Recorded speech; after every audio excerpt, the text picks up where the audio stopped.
Hi! Kanina pa siya. Hello everyone, it's me, Javi, and welcome back to another episode of Downtown SMP. At merong paparating na Warzy. Sana huwag ka nang tumulag dito. Anyway, marami-raming nangyari simula nung huling upload ko, which is yung ating episode 1, and medyo kakaiba yung magiging layout ng episode na ito. Hindi ako sanay dito sa mod na to. Umpisahan natin yung ating episode sa isang time-lapse ng pagbibuild ko ng ating starter base. At yun ay dahil ginawa ko na siya off-camera at hindi na ako masyadong nagdadaldal habang binibuild ko siya. So, ayun, Habi, ipasok mo yung ating starter base.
Ayun, kung mapapansin nyo, meron na tayong starter base. Huwag nyo munang pansinin yung build na katabi niyan. Ayan, huwag nyo munang papansinin yan. So, itutour ko kayo ng very slight. So, meron tayong pathway papunta sa ating starter base. At kung mapapansinin nyo, wala na masyadong texture ang ating roof. At ang nilagyan ko po ng texture ay ang ating baba. So, itong babang part na to, dahil super heavy na nung textures natin dito, I've decided na iwan na lang as deep slate yung ating roof. So, yes, intentional po yan. Huwag kayong mag-alala. Hindi naman ako tinamad. At kaya ko yun sinasabi sa inyo ay dahil gusto kong ituro sa inyo yung basic knowledge ko when it comes to building. At yun ay ang tinatawag na balance. Ayan.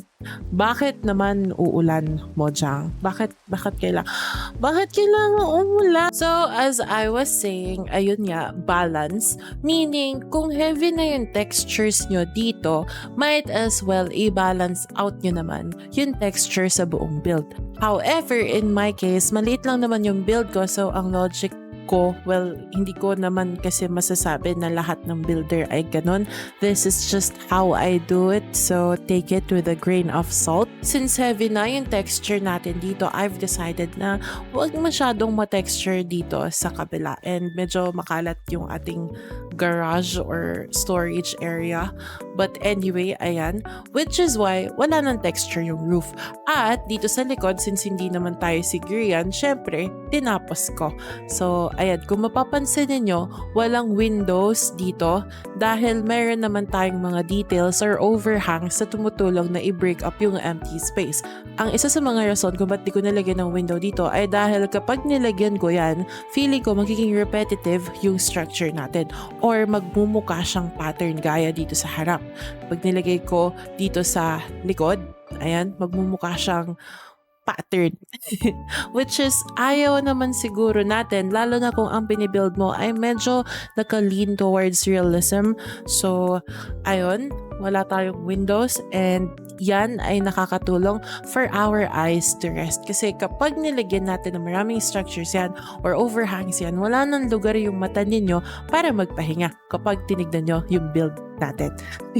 Dito naman sa gilid, meron tayong storage dito sa gilid at ang nilagay kong materials dito ay yung mga basic so far, and kapag meron na tayong storage room, iiwan ko pa rin to.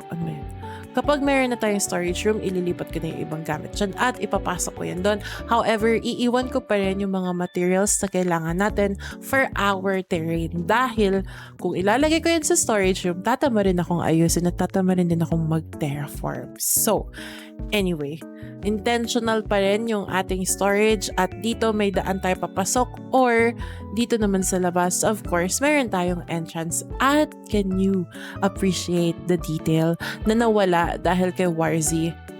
Meron tayong inaalaga ang cow sa ilalim. Ayan. Nawalan siya ng asawa dahil kay Warzy. Oh my God. Oh my God.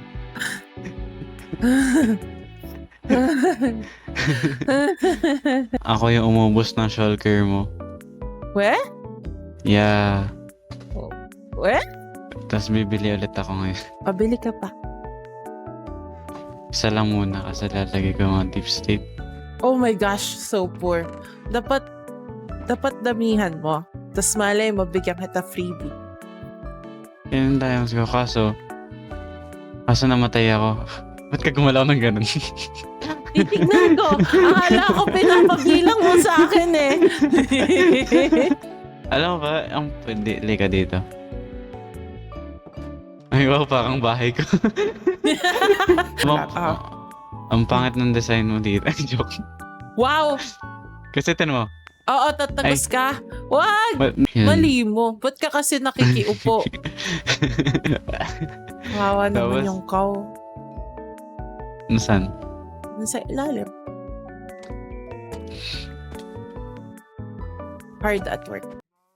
What? What? Ay! Ano ba? Ayan, wala na. Siyang... ano ba? Sorry. Kailangan ko gusto Orsi. tinggalin. Wala na mangyaring maganda dito pag nandito ka. Alis ka na nga. Go away. Abay po. Bye. Ay, sorry. What? What? Palitan mo yan. Palitan mo. Anong sira? Palitan mo to. Palitan mo. Huwag kang magwa-water. Huwag kang magwa-water. Bakit, Warzy? Papaulit ko talaga to sa'yo. Papaulit ko yan sa'yo. Ano pala to? Ano to? Barn. Farm? Warzy! Ay,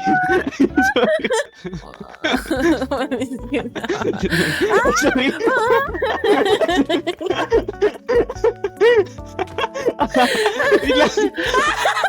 So ayun, kung makikita nyo, sinira nga ni Warzy yung ating details dito sa ating entrance. But anyway, going back, meron na tayo dito naman sa kabila, overhang. Tapos nandito yung ating mga shulker shells and shulker box na binibenta. And yes, it's been producing me a lot of money. Ito yung ating wallet. Ayan, malapit na tayong makabuo ng isang linya ng diamond dahil sa ating bagong negosyo. At kung nagtataka kayo kung saan yan nanggaling, Editor Hami, pasukan mo naman ng time-lapse ng ating pagbibuild ng ating shulker farm.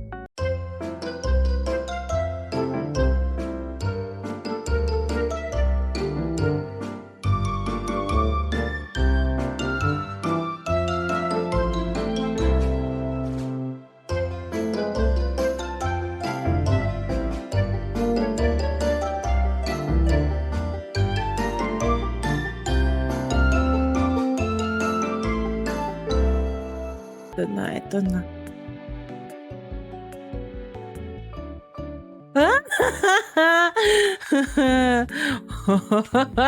Oh, Ito na. Ayun. So, bale, ayun, kung makikita nyo, meron na tayong shulker farm at yun nga ay dahil sawang-sawa na ako na tinatawag nila akong kuripot, buraot o di kaya naman ay parang ang hirap-hirap natin. So, I think officially, masasabi ko na part na ako ng ekonomiya ng downtown dahil meron na tayong item na ginagamit for trading, etc. At syempre, hindi lang yon dahil habang hard at work si Hami sa ating shulker farm, si M naman ay hard at work sa kanyang mob farm or should I say, ating mob farm dahil for sharing to between me and M. And in return, ako ang nagsusupply sa kanya ng shulker shells dahil gaya natin, isa rin siyang magaling na builder. Wow, parang ang yabang ng dating ko dun sa part na yun. So ayun, builder din kasi siya. So most likely, kailangan niya ng maraming materials which means kailangan niya ng maraming shulker shells. Which means siya ang nag-AFK dito at free ako na kumuha or actually mag-AFK rin ng kung anong kailangan ko. Lalo na itong bone meal at gunpowder. And with that, ibig sabihin, hawak na natin ang halos lahat ng mga basic supplies na kailangan natin para i-take over ang economy dito sa downtown SMP. So, kung makikita nyo, naka-ready na since episode 1 ng ating suit and tie. May pasalamin pa ang Hami nyo dahil isa tayong ganap na negosyante. Hindi tayo scammer, negosyante tayo. Malinis ang kalakaran dito sa Hami Corp. Ngayon, bago tayo magkalimutan, merong onting shenanigans na nangyari habang nag-stream ako at habang inaayos natin yung ating starter base. So, ipasok na rin natin yan kasi tawang-tawa ko at baka naman matawa rin naman kayo sa eksena namin. Eksena ko last week. Pwede Hindi, naman ano yun? kakat Naka-live na stream lang pa sa pala ako live. ngayon. Uy! Uy! Ay, Andito! Uy! Uy! Ano nyo Uy! dito? Hoy! Uy, yung cute Ate, naman Bakit ng hindi mo boxer na-appreciate ang ginawa ni Kuya M sa iyo? Yun nga! Bakit nga? Bakit hindi mo mga puso namin! Alam mo, appreciate niya? na-appreciate ko kaya. Tignan nyo, dala ko nga, oh. Uy! Padala. Dala na pala eh. Kuya M, dala pa ako! Pero Ate Hami, bakit hindi mo na-appreciate Bakit ang hindi mo ginawa na-appreciate? sa'yo ni Kuya M? Nagkakaawa Ala. naman to! Tignan mo! Nakakaawa kami! Isang buhay lang yun! Grabe. Isang buhay lang yun! Grabe. Isang buhay! Parang ginagaslight nyo ako. Hami. I feel so manipulated. Hami. Ba't nang-guilt trip kayo? Grabe. Dito, Hami. Hindi. kailangan kasi natin malaman. Hindi, Kailangan natin wala. malaman Parang- yung side natin. Hami. Hindi, Kaya- ito kaya- na. kaya- Parang, Manood na lang yan. Parang- Kailan tayo. Oo. parang, hindi, Para hindi. ano? Itong dalawa eh, oh. Grabe, para nyo akong pinagtutulungan. Naiiyak ako! Ay, sorry. Huwag mo siya pansinin. Huwag mo siya pansinin. Dili, Hindi, ba't ako parang- makangiti? Dili ako makangiti. Thank you, Sana Em. Thank you. ma-appreciate mo. Thank you. So tuloy ba, i-rotate mo yung Hello, base? Gusto i-rotate mo talaga ngayon? Ito yun. Kasi hindi nakaharap yung ano eh. Pati yun yung Jens. Ayan, okay na guys, okay na guys, okay na. Mati na Okay kayo, kami. boys. Oo, okay na kami. Nakakaiyak! Ate, amin, di ba namin narinig yung side mo? Dili, ba't kami narinig? Pagsuri ka mo! Pagsuri ka mo! Pagsuri ka! Hindi, Hindi, walang hindi. kasalanan. Hindi niya, Ay, hindi niya hindi. kailangan Kasi- mag-sorry. Hindi niya kailangan mag-sorry. Kasi nung una, binigyan niya ako ng roses. Ay, ng puppy pala. Kaso isa lang. So sabi ko, oh, di ba? Di ba, Has? Oh. Bakit Bakit isa isa lang? lang? Isa lang. Dili ka nagbigay ng Dili madami. ka mo Tignan lang mo yung nagano isang na flower. marami ba? Mm-mm. Ay, nakain. Ano yun, ate? Tapos binigyan niya ako ng rose bush. Hindi eto, yan, marami na. Ayun, uy. Ayun, Oh. marami. Isang bugay. Kaso kasi nung dumating siya, naka-elytra, naka-armor. Ay, So sabi ko, Gumawa sa parang, madaling paraan. Lupad. sabi ko, parang ang dali naman nun, ganun. Tara. Ayun, sabi ko, maganda siguro kung wala ka ring armor, ganyan. Yung parang ready kang sumabak talaga para Ayun. kunan ako. Oh, di ba? Oo, para tunay. Gusto. May Oo, paraan. Ang tunay. Oo. Oo, ganyan. Kumbaga, inilit muna bago palamigin. Tapos bumalik siya, wala siyang armor. Di, natuwa talaga ako nun, pre. Sobrang saya ko. Kaso lang, nakalimutan ko, sunflower pala favorite kong bulaklak. Ayun, sa flower. Si Miles Oo. Morales. Kasi hindi niya ako tinanong eh. Mali niya. Kaya nga, Dapat- mali niya. Mali mo. Mm. Mali mo, Kuya M. Mali mo. Mali mo, Kuya M. Mali. Tapos, Mali niya. tapos, sabi niya pa, gusto mo ba ng sunflower? Eh di parang napaisip ako, ay, kailangan ko pa palang hingin. talaga pwede i-paste dito yun? Oo. Oo. Hinihingi. Ano yun? Hindi binibigay. Oo. Bare minimum. Bare Mali niya. minimum. Mali niya. Tama. Mali niya, mali. Yun. Kuya M, mali mo. Kuya M, mali Tapos mo, Kuya ngayon, M. tapos bigla niya pa akong iniwan doon. Bigla niya pa akong iniwan. Ako pa yung lumapit. Grabe.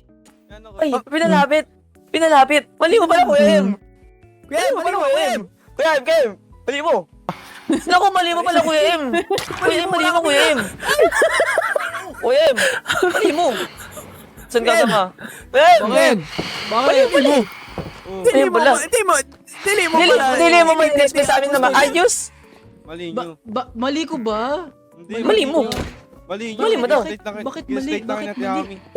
Ang sabi sa amin ni Ate Hami, dili ka man daw nagbigay sa kanya ng isang papi. Dili ka man nagbigay sa kanya na. Yun nga kwento ko. Hindi, binigay mo sa kanya pupi. Isa lang. Uy, bakit naman pupi, dili? Bakit mo bigyan ng pupi yan? Kaya nga, bakit mo binigay ng pupi? Papi ang hinihingi, papi yung asong maliit. Binigyan mo bulaklak. Bakit? Naghihingi sa'yo ng papi. Binigay mo bulaklak, ang hinihingi asong maliit. Tuta ba, Bigyan mo tuta? pa naman pupi. Bakit na? Ay, nay. Di mo Ang pupi pala, binigay sa'yo pupi. Talaga ka, magreklamo ako dun eh. Ate, kami bahala doon. Kami bahala kay ate. Magreklamo talaga yung ate. Naghihingi ate, Tiger Commando, asong maliit. Binigay sa'yo bulaklak. Pahinga ka muna. Na pinipitas lang ba eh? Hinihingi ni Ate Hami, asong maliit. Yung papi, yung cute ba? Bigyan ba man pupi? Bakit man pupi, man? Bigyan mo, pupi na kulay red. Talagang ako mahadrip. Ako mabadrip talaga ako doon, Ode. Oh my Kaya nga, God, high blood na ako yun. Bigyan na santan. Ang hinihingi yung asong maliit, yung tota. Yung tota, yung Bakit natahol. man ganun yung Yung amoy?